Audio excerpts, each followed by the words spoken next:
অসাধারণ একটা জায়গা, সুন্দর একটা জায়গা।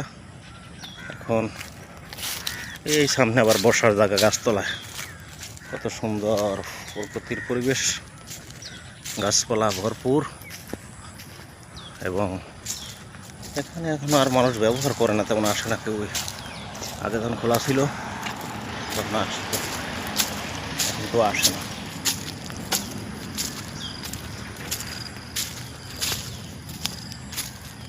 আগে আসতো মানুষ। এই এখানে বসার জায়গা, সুন্দর পরিবেশ, একটু বসে নিয়ে এই সুন্দর একটা জায়গা, অসাধারণ দৃশ্য।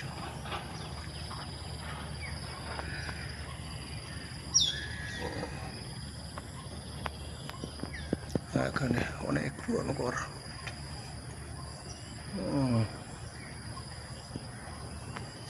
সিমেন্টের, আমরা চারা বলি না, চারা চারা দেওয়া, এবং এটা ব্যবহার না করার কারণে পাতা পইরে পাতা, এবং এখন আর ব্যবহার করে না কেউ।